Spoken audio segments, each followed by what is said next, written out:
What's up, MPX addicts? Welcome to the MPX Rehab. I'm your host, the #certified Mark J. Williams, here with my co-host, as always. Sorry, man, some of us have kids. It's such an excuse. The voice of the MPX addicts, Kyle Smith. But this last weekend was You can actually tell the MPX's truth and say technology and, tech problems and stuff. People tend to understand more with babies. I was going to say, so which is more professional, tech problems or having a baby? Yes. No. Professional? Us? Never. But Clearly this not. last week was MPX's Bend the Knee, and what a hell of a show that was. Things did not turn out how people expected, and especially how a lot of people wanted. Yeah, and then, of course, I enjoyed how we started for the simple fact I feel it's because I made that joke of, who's bending the knee? What are we bending the knee for? So, of course, we're going to have a match that someone has to bend the knee. Yeah. The winner gets a title shot and the loser has to bend the knee to Tatum. I was like, oh, cool. So we actually made a reason to it. And if they don't, then, they're out. They're gone from MPX. Yeah, we're going to talk about that later. Yeah, we'll get to that. But again, having a show start with Tatum. And hey, Tony, that's your nephew. Come on, man. Oh, thought you were talking about Tatum for a second. No. I was like, wait a minute, that's not right. I know better. But yeah, no, I thought it was great having Tatum, start the show and give that reason for the match stipulation. It just continues, a good story, and I enjoyed it. Yeah, no, I agree. That actually had a really good setup and everything, especially with how it went with, getting the wrestlers for the match, because it was completely unannounced match. Yeah, it was unannounced, and it was pretty much they were told very, Ernie was very good about, look, you understand if you lose, you if have you to win bend the knee or you're fired. Yeah. So I did enjoy that. Which, I guess that's definitely proven the whole thing. Rules and everything. So, yeah, having the vignettes and everything like that, I thought it was great. And then, of course, making the announcement, hey, next week you win. You get the title shot against Tatum, the main event at Stand Up Show Out. Thanks, the name of it. Stand Up and Show Out. So, which obviously is a big show because Leiva's returning. Oh, yes. Yes, definitely looking forward to that. But let's go ahead and start talking about the matches, because the first match of the night definitely once again proved one of my favorite sayings, cards subject to change. Yeah. Apparently at some point, Paulie Paparazzi sustained an injury and was not cleared to wrestle. Well, carrying that camera around, always filming, you're going to hurt your back. So, or was it ribs? No, it was ribs. Yeah. The camera fell on him. That's what it was. Yeah. See, you always gotta remember. But Super Agent LP was able to find a suitable opponent for Demo Diamond to start the night out, as the Shining Truth Demo Diamond took on the Reincarnation of Excellence and the MPX Prospect Champion. And what is 10th defense now? Oh, God. Tyler said it. It must be true. I told Tyler not to encourage you. Tyler says it. It must be true. But yeah, Kari Wright versus Demo was amazing. And it's something that, we kind of got when we interviewed Demo. He kind of talked about it. He was like, yeah, I watched the Kari Wright match and go, I could do this. So I feel it was a little personal for Kari in this. It might be, letting Demo know that, it's like you can say you can copy me, but, But yeah, it was a very good match. Obviously, these two do know each other from training and everything like that. And then, yeah, it was good. It was entertaining. It was everything you think that these two would do. And Demo is slowly, much like Cavens, his partner, is just constantly getting better and better every time we see them here at MPX, and the addicts absolutely love those two. Oh yeah, no, honestly, I think the weekly exposure, I can talk, I promise, is doing him a lot of good. Yeah. Being able to come in, work on himself, get better, everything like that. That's honestly one of the biggest advantages to having a weekly show like MPX. And not to mention, him and Cavens both went to hell and back the night before. So yeah, and then he goes on to WAW the next day to do it again. Yeah, that's a handicap. It's a little easier. Yeah, I know, but still, jeez. He went 3 matches, 3 days. He's not just Road Warrior. He's going Iron Man. Yeah, a little bit. But yeah, Kari obviously getting the win. Yeah, like Kari getting the win on that one. Defending it for the 10th time. So I told Tyler not to encourage you. Hey, he says it on commentary. It's got to be true. So that leads us into the second match of the night, in which we got a debut. The debuting Kaimi.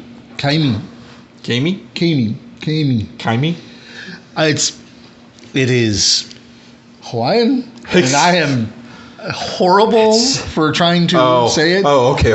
I thought you were literally just going to call him Hawaiian. And I go, that seems a little racist. No. The name. Yeah. And I was just like, I'm horrible at some of these things. So you wear a Hawaiian shirt. Style shirt. Oh, okay. And it's mostly the white people in Hawaii who wear all these. Fucking tourists. The ones who Hawaiians are saying, please don't come here. Yeah, exactly. Don't come here. But taking on Shimbashi, the Canadian Dragon, and this was a hell of a start for him. Yeah, this was really good because I liked how it's the same as we see with any debuts. The crowd doesn't really know what to expect. Mm-hmm. They kind of liked him at first because it's he's got the Hawaiian feel. He comes out, looks great, did everything kind of right. And then him and Shimbashi get into it, and then it's like, oh, everyone loves Shimbashi. Cool, I'll go heel. And you saw that kind of switch. He clicked into that really well. It went really well. And then, again, we heard it from former MPX Rookie of the Year that this Kaimi is going to be the Rookie of the Year this year. So we'll see, because, again, it was really good, impressive. There wasn't much to really say that was bad about it, and then learning his history, there's no reason he shouldn't be good. He's actually been doing this for a while. It's just kind of come here. And Shimbashi's amazing. Another young talent, but is just solid across the board. I agree completely. Then we had the match that just kind of, it solidified exactly what I was talking about last week with Tommy Becker taking on Michael Schaefer with the entourage in tow, of course. And Tommy Becker was the hero of the hour on Gauntlet for the Gold. He may not have won, but damn did he win over the hearts of the addicts. I was going to say, when you wrestle for 55 straight minutes, and put on a hell of a performance like Tommy did, it's people come like a hair's breadth. Yeah, people are going to remember just how good the Tommy Becker is, and he's proven it. He keeps proving it, and people keep forgetting. And this is a former 2-time MPX champion, tag champ. Believe he was a prospect champ, so he's had almost everything, except for the Addicts title, and he's constantly having match after match after match that is amazing. And this was no different. Him and Schaefer had a great match. They really. these are two guys that have worked each other numerous times before. As a matter of fact, I believe Schaefer and his erstwhile tag partner Dmitry Alexandrov are the ones who first took the belts off of Impact Players. No, we don't talk about that. We don't talk about that. No, we don't talk about that. We don't talk about Barely Gentlemen just kicking ass, taking names. Nope. That never happened. It happened. Like Barely Gentlemen didn't even lose them back to the Impact Players. They lost them to the Cool after. My mind that's right, and they were gone for fucking months. Yeah, I think that's where you started the I hate the belts not being here thing. Don't put your titles on people who are not always going to be. It's dumb. Anyways. Yeah. You're going to get me on a rant. But this match is very good. That's what people tune in for. I loved both vignettes. Schaefer talking about how he's, got the Dallas Stars trainer to tape his ankle. Tommy's not going to be able to break it. Tommy talking about how he's reinvigorated and that he wants the gold and he wants to be the best. And it's, while I'm sad we lost Brutal Becker, because that was just amazing, I thought, the face turn we have with Tommy and the way the Addicts have gotten behind him is amazing. Oh, yeah, definitely. It also seems very kind of organic. Now, obviously, it's probably planned out and everything like that, but the way Gauntlet for the Gold unfolded with him, it just is amazing to see. Yeah, and the fact that it did take the entourage interfering with the match to, keep Becker down for Schaefer to be able to get the win and everything like that, it just kind of really solidifies. I like the fact that rather than making him the conquering hero after Gauntlet for the Gold, they're making him the scrappy underdog. Yeah, it's Cody Rhodes. Yeah. Probably him and Red, they're both Cody Rhodes. Yeah. Kind of. Except Red's kind of more Sting, so. Yeah, I guess he's avenging all the wrongs. It was a good match, and it makes me really excited to see the future for Tommy Becker and everything like that. Then after that, we had the tag team title match as Purple Haze defended against Horsepower. Horsepower coming off of that win against the Children of the Scorn. There you go. Brain. Sorry, folks. And Purple Haze coming off of that win from the Triple Threat. Mm-hmm. So this was a huge thing for both teams. Yeah, and it was a great tag match. It was something that we knew because obviously two very good tag teams. Chemistry may not always be there, but these four had it. Mm-hmm. And it was really great. I'm probably one of the few. I love Eddie and Nate as heels. I think they do it so well. I wasn't sure at first. Especially here at MPX because they did. They came in the heel way, the right way with look, we're one of the best tag teams and y'all don't know us. Like MPX has never allowed us to be here. And they go and just decimate one of the greatest tag teams that we had at the time with Children of Scorn and make a name for themselves and then go after the entire tag division. It was just great. And then Eddie, at first, neither one of them I thought were good on the mic, I'll be honest, but Eddie's gotten better the more we hear him talk. Yeah. And the match itself was very good. Like I said last week, I actually thought Horsepower was going to win because I thought that would be a cool culmination to their little story to full dominance and everything like that. And as much as I love Purple Haze, I just, look, they're in Houston. We're not going to get them a lot. I figured it's Horsepower's time here. And if it wasn't, I figured it would be, a Scorn music plays, they get distracted, roll it. It's some type of cheap win. And it wasn't. Purple Haze came out and beat them clean, and Horsepower is kind of, I guess, back to the end. And it's a little weird. I'm excited because I love Purple Haze. I think they're one of the best tag teams. We're getting, it's like we're getting a new tag team next week, so we'll see on that one, definitely. Yeah. But yeah, it was a great match. Speaking of great matches, let's talk about the one that dominated a lot of the story for Bend the Knee in a lot of ways. If it weren't for how the show went out, I think this would be the dominant story for the whole thing. As Los Reyes del Infierno came out, Tony Snow introducing that it's like, I've got Muerte Inferno. Unfortunately, Aaron Sykes is hurt, but he is in one of the best hospitals that Mexico can possibly offer. But he came in from Cabo. He spent all week in talks with his new talent, and he introduced the new member of Los Reyes del Infierno, Mr. No Cap. Yeah, which, I was a little disappointed in. And not only disappointed because 3 hours before the show, Carlos Diaz shared Tony Snow's thing. And I'm cool. So Carlos is going to be the mystery guy. No Cap kind of jumped the gun just a little bit if he had just waited. The pairing makes sense and it's good. I liked it. And then, obviously they're going against Matlock. And then Matlock's music hits and Tony's like, I told you wouldn't hear. And then you hear the Mayhem Mafia music. Everybody lost their minds. Oh, man. And I'm just sitting there thinking to myself, it's like, you're welcome, ladies and gentlemen. I thought it played out perfectly because Locke's music is okay. Yeah. But there is something about that Mayhem Mafia, like as soon as it hits, you're like excited. You're like, oh my gosh, this is amazing. And then have them come back, because we haven't seen them together in 2 years or so, not counting the Silver Memorial show. Yeah. But it was great to see, and then of course, later on things happened, which was also amazing because it's out of nowhere. It was fantastic because, like I said, I'm sitting there, I'm in the chat on the Twitch stream and everything, telling people you're welcome. Los Reyes del Infierno is not only giving you top level talent like Carlos Diaz and Muerte Infernal. You can thank Tony Snow for that. You can also thank him for driving Matt Locke, the All-Star, to go and get his old tag partner and reunite one of the best tag teams that has ever been at MPX. The Mayhem Mafia. And then Tony just keeps on with the insanely awesome twists as Dylan Smasher just destroys Matt Locke. Which I also love because it was completely out of nowhere. And now, because no offense to Morte, they didn't really have a big guy. now they have Smasher. They have all the muscle. Great.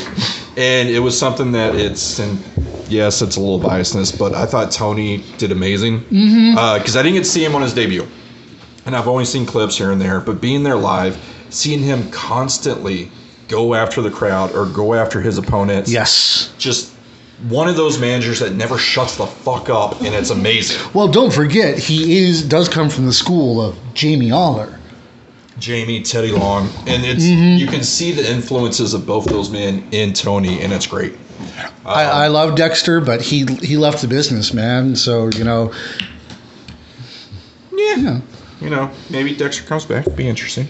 Stingrays? I'm sure he's got one more match. I don't get that one. Oh, Rayos, Stingrays. Is that what that is? No, Rayos means king. That's what I thought. Royalty. Yeah. Oh, okay. I don't know. But yeah, the turn was great. Having obviously Smasher and Diaz, not just literally like, oh, we're gonna have one member. No, we have two. Like he gave us a surprise. That was great. Oh yeah, and all I can really say to that is once again, I didn't get my Mexican flag though. I was a little disappointed. But. You're welcome, MPX addicts. I mean, Tony Snow just bringing the amazing stories. Yeah. You should say thank you to El Jefe, yes. But then after that, we had the MPX Addicts Championship match as Aaron Eagle made his first defense since winning the belt back against Slim 7. Yeah, and this is one of those matchups that I was like, oh, it's going to be interesting because you obviously have the veteran and kind of powerhouse of Aaron Eagle against someone who's going to rely on speed and is still very young in Slim 7. And the pairing worked very well. Oh, yeah. It was a good match, very solid. It happens the way we think it's going to happen, but it's still very good and entertaining. And again, I love the fact that Eagle has the entrance music, which is great, with the Hero by the Nickelback singer. Can't think of his name right now. Chad Kroeger? That's it. And then he has the one where he wins with, was it Enrique Iglesias? Yes. The two different songs is just great. I like it.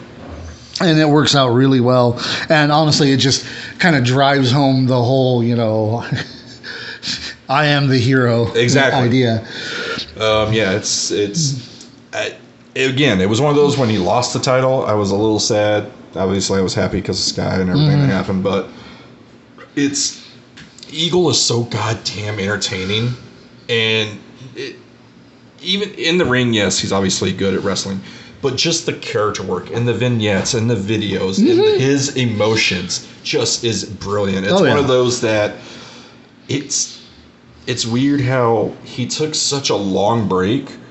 But then when he came back, he's almost better than when he left. It's incredible.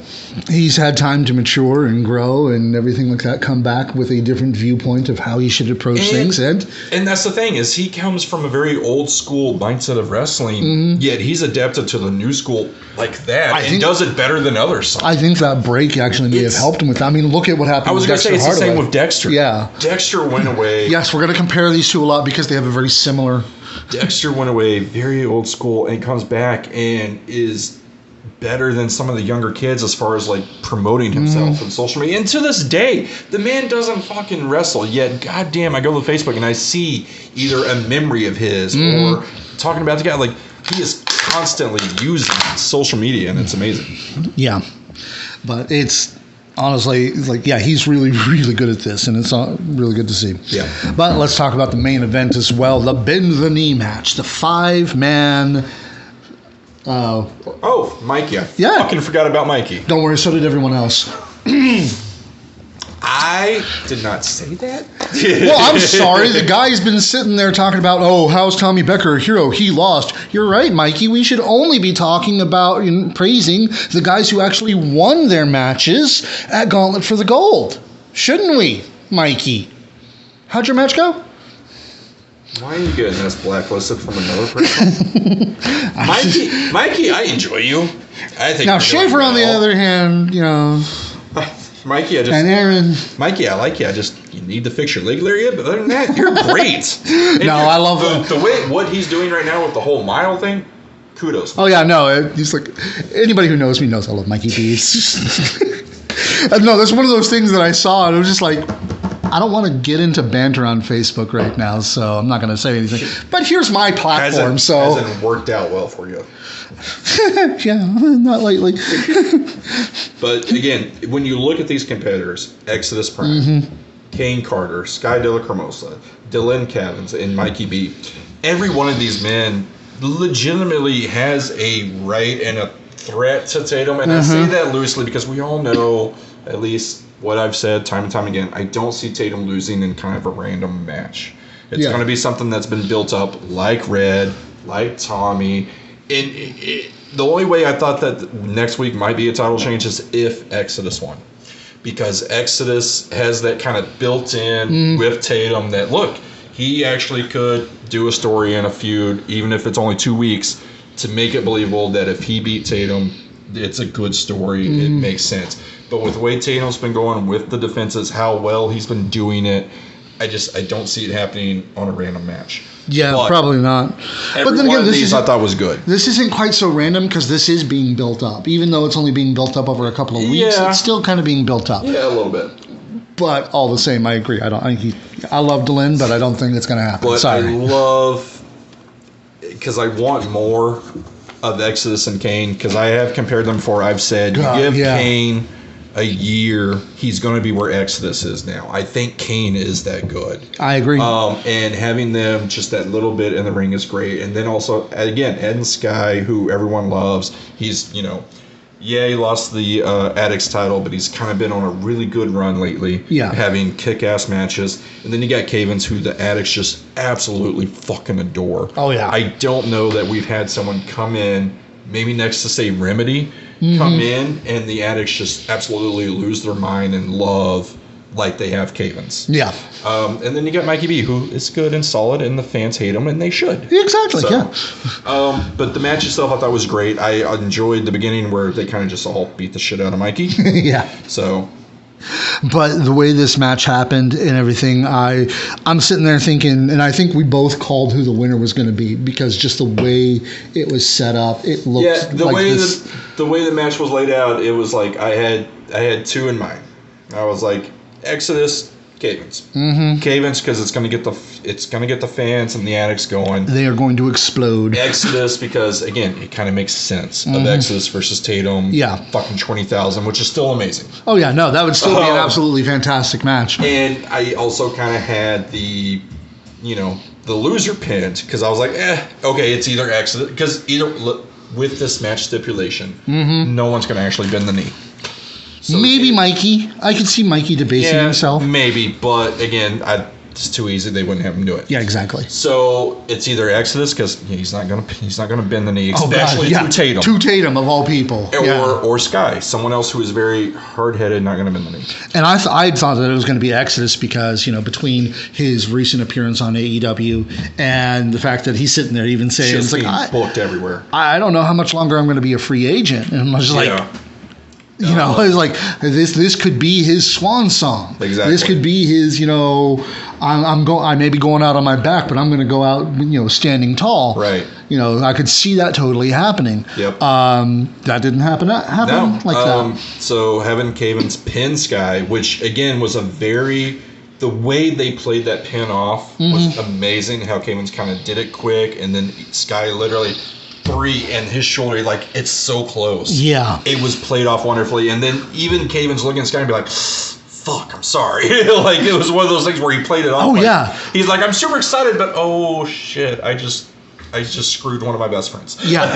And he's like, if you remember from when he was on the show with us, he talked about how much he adores Sky. Yeah. Sky was one of the people that when he came into the MPX, he clicked with really well. And, it's like, look at his post on the Addicts group about how it's like he's going to bring everything he has and more because it's the least he can do to, Right. He owes it to Sky. Yeah, and that works. And because then, of course, Tatum comes out and he's gonna, tell Sky, hey, Sky's got to bend the knee, and I do love the story that's going across the Addicts group. He did both of them actually. Yeah, which in the way they played that was great, where Sky wasn't going to, and then Tatum finally got fed up, said something. I couldn't understand what he said. I have a feeling it dealt with the things that have been going on.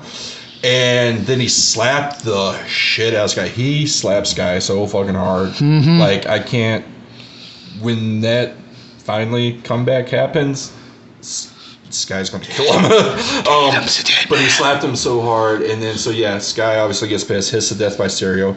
Technically, yes, both knees were, on the ground. The knee? But we all know that's not what was That's not what was supposed to be there, yes. I think this storyline is going to be very interesting because, again, it's one of those where it's like, for everyone to lose. If Exodus lost, it's probably because he's signed or he's going somewhere. Yeah. If Sky loses, okay, cool. Guess what? Now we just have an unhinged, crazy Sky to ruin and interfere in every fucking show we have. Yeah. And it's going to be amazing. Because think about it. There could be that. I mean, there's also the whole thing of, Sky could be sitting there and planning. I mean, it's not like there's any kind of show where there's no rules whatsoever and Tatum has no protection whatsoever. Oh, you're talking about The Purge in July? The Purge. July 15th. And that's the thing. So it's either... let's be honest, is that where Sky kind of makes his return? Is it The Purge? Or are we going to build something up to where he gets a fucking match at The Purge against Tatum? Yeah. Like, it could be done either way. That's one reason why I think it's also perfect for it to be Sky. Yes. Because there's so many things we can do for this, and it's going to be great because, again, it's like, either way... Something obviously big happens at The Purge. Oh, yeah. It's one... I mean, last year at The Purge, that's when Exodus Prime became our MPX champion for a little Well, I wasn't even saying while. that. I was saying for Sky because it's obviously The Purge is Sky's event, technically. Yeah, true. But it's one of those where, you can either... That's where he re-debuts because anything goes. No one's going to fucking stop him. Yep. Or and there's no skip for him to chase around and want to devour. Yeah. Or it's, something where, okay, they've built it up. This is the title match, or this is the, hey, if you win, you get your job back match. Like, it's one of those. So it's going to be... I like it because, again, now we have an unhinged... crazy Sky, and we haven't had that in a long time. Mm-hmm. So I think it's going to be good. Oh yeah, definitely looking forward to that. I mean, that was a great show. You can actually catch it on Twitch, twitch.tv/Metroplex Wrestling or MPX Wrestling. I can't remember. Excuse me. But yeah, you can watch it there. It was a really good show.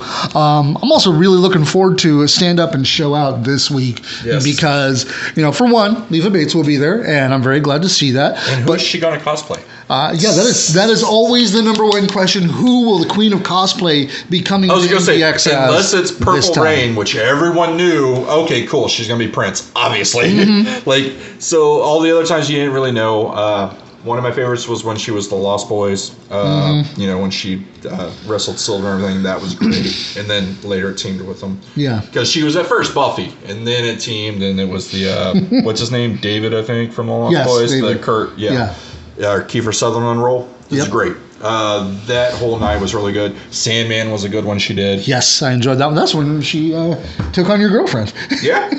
So that was a good match too. Yeah. Painmaker. She did the Painmaker. Yeah, I wasn't there for the Painmaker one. It was like, but that match alone, the match that she's going to be in, that one's got some story to it as well. Because part of me was sitting there thinking, it's like, why isn't this a tag match? But at the same time, it doesn't have to be a tag match. Because I thought that too when I rewatched it, or when I re-looked at it. I go, that's a feud and that's a feud. This is going to become a fucking tag. It's going to become a fucking tag match. I have a feeling it will. I'm pretty sure that would be perfect point for Angel to turn back to what she does best. Yeah, it's Angel and Morgan versus Hilda and Leva. Yeah, because Angel Blue, the megastar Angel Blue, if you don't know already, she has had a long-time rivalry with Leva Bates. As a matter of fact, they had a bloody match against each other in their last fight before War Angel... of the Genders 2, I believe. Yes, I think so. At the show we don't talk about no more. No, Sabotage, War of the Genders. Oh, it was fine. Sabotage? Yeah. Okay. It is not Texas Girl Fight Massacre. No. I'm talking about DCW. They had one there too. Oh yeah, that was 3 or 4. Okay. But yeah, these two have gone at it forever before Angel got injured and Leva went off to AEW. Now Angel's back. Leva's a free agent. This has to happen again, and I'm so glad it's happening at MPX. Free agent. They didn't fucking do with her anyway. I don't understand that. I'm not disagreeing. I understand she did a lot backstage, and that's fine. But when you have a talent like that who actually is good, why don't you fucking use them? I don't get it. Unless it's like a Christopher Daniels situation where he literally said, no, I'll do backstage stuff. My time is done. Mm-hmm. Fine. But obviously, Leva, wrestling, she wasn't fucking done. Yeah. So honestly, it's like they had some good storyline stuff type stuff starting at the beginning, especially with the Dark Show and everything. When it was her and Peter Avalon, taking on. Oh my God, he's one of my favorites. The librarian. That was great. The D&D player. Brandon Cutler. Brandon, yes. Yeah. I was trying to say Brad in my brain. It's close. Brandon, Brad. Yeah. It's all the same. But yeah, Brandon Cutler. That was actually, I liked that, you know, the way that was going. Right. But, it kind of petered out, and so. But yeah, Hilda versus Morgan versus Angel versus Leva. All four of these women have built-in rivals. Hilda versus Morgan, Angel versus Leva. Mm-hmm. It's one of those where I see it becoming a tag match, or what I wish they really would have done is just singles matches to kind of get that rivalry feel into it. Because say it does happen the fatal four-way. Say we're both wrong and it is going to be a four-way match. Would it not are they not just going to pair off against each other's rivals kind of the whole time? It's just, I don't know. Yeah. It's like going to be a good match, don't get me wrong. Yeah. It's going to be exciting because, again, it's four-way, so technically anything goes. Mm-hmm. Even though I was told that's wrong. Okay, cool. Morgan hits Hilda with the chair. Who the fuck wins? It's not fair that Hilda wins and the other two lose. No. The fatal four-ways, elimination, multi-man matches, unless they're eliminations. They are no DQ. Unless they're eliminations. Right, exactly. Because then you can center it around that. But since this says fatal, one pinfall. Yep. Therefore, it is anything goes. Yep. There is, despite there not being logic in wrestling, there is fucking logic in wrestling. We try. Continuity does matter. Not much, but it does.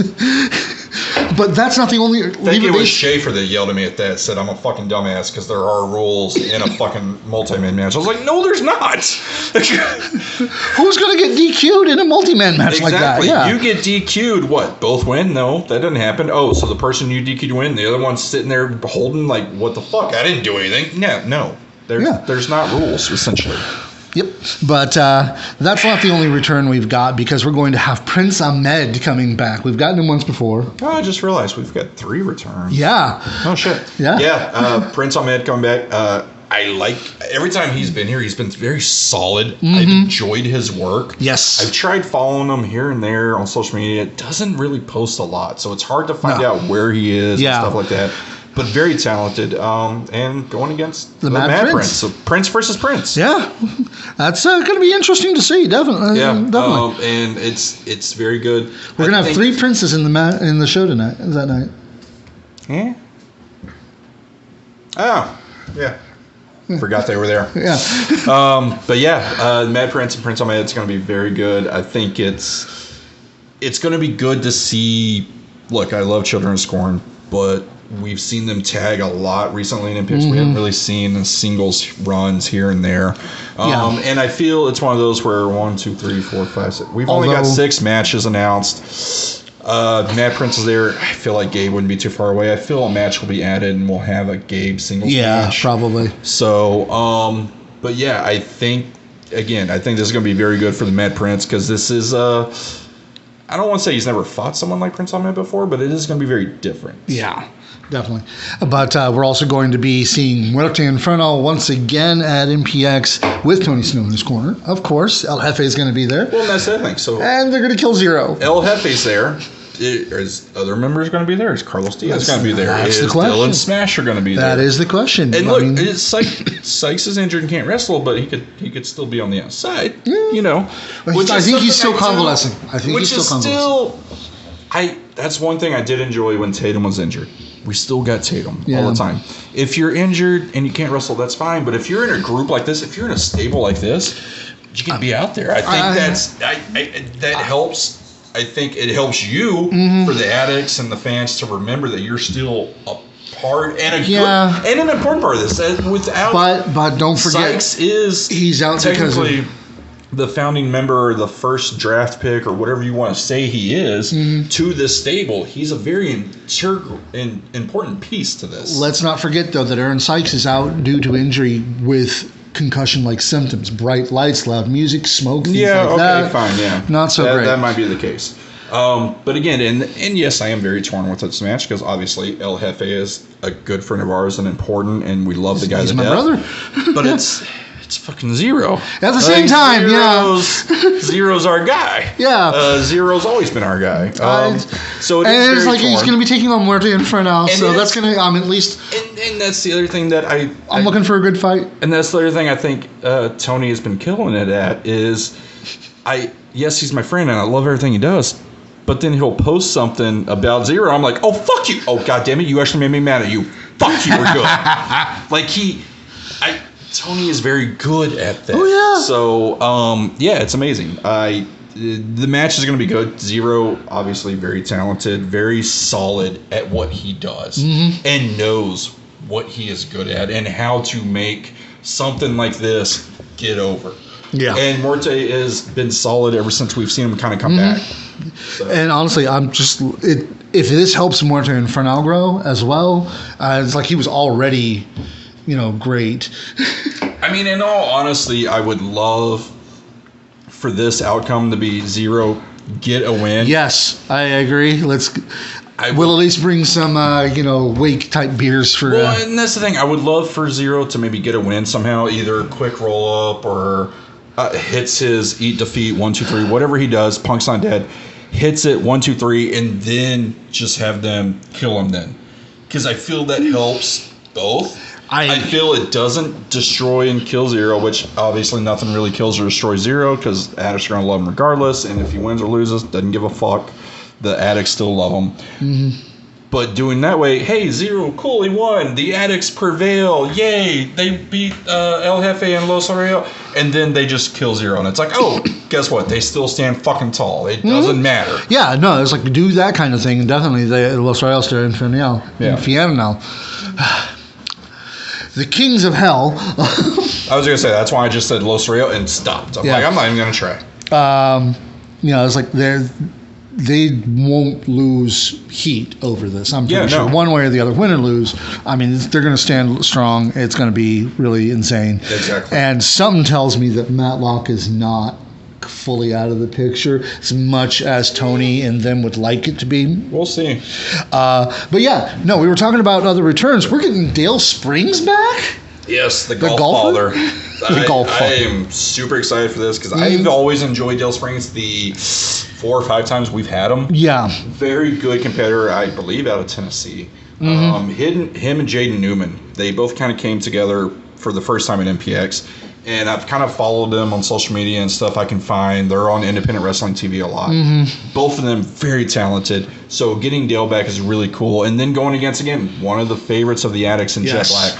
This match is going to be very intriguing. I tell you what, if nothing else, the debut of the year is going to be a hot contention for the fan awards this year. Even more than the rookie of the year, I think. Oh yeah, for sure. And then I just want to remind the Addicts that when Dale Springs is there, it's an "Eat the Rich" chant. Yes, that's what they love. Yes. Oh yeah, Dale Springs absolutely loves "Eat the Rich" chants.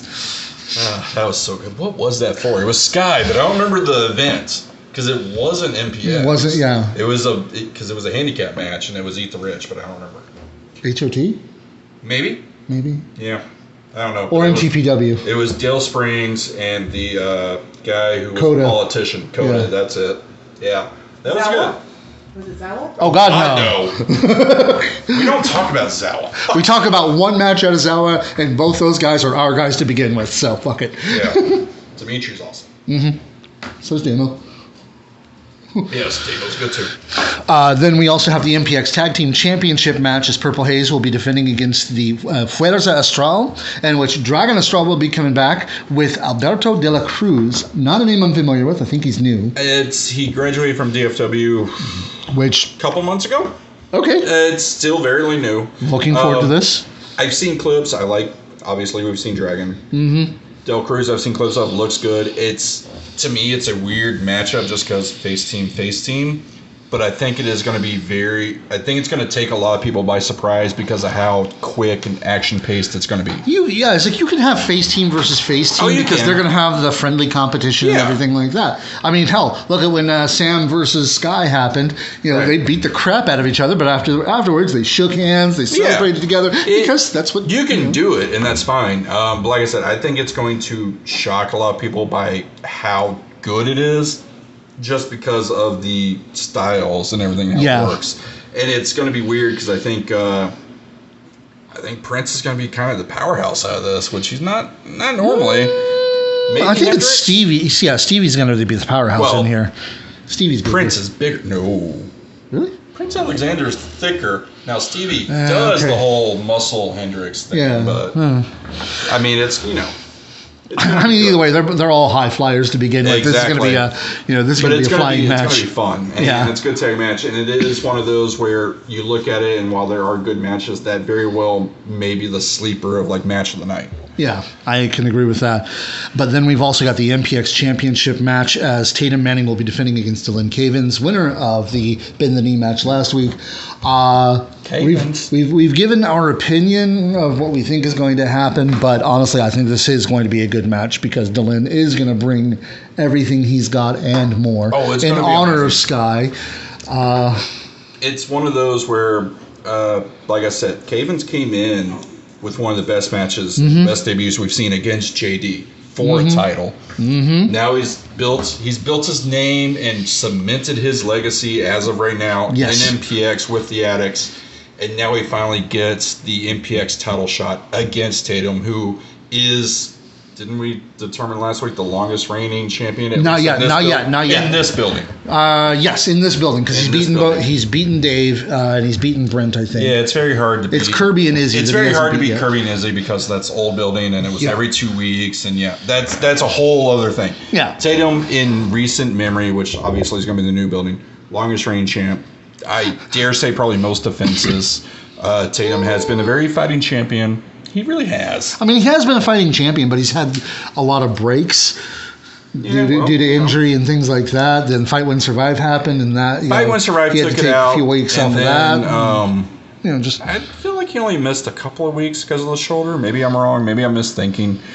But Tatum has been I mean, he's beat Dave on total defenses. Let's be honest about that. Pandemic fucked Dave over. Yeah, it really did. I love Dave so much, but goddamn, that pandemic. That was shitty timing for his title reign. But no, Tatum's been killing it, and like I said, I don't see it happening in just a one-off kind of match like this. Yeah. For his loss. I still think it's going to be a great match, though. It is going to be a phenomenal match. It's going to be entertaining because, again, I think we're going to see...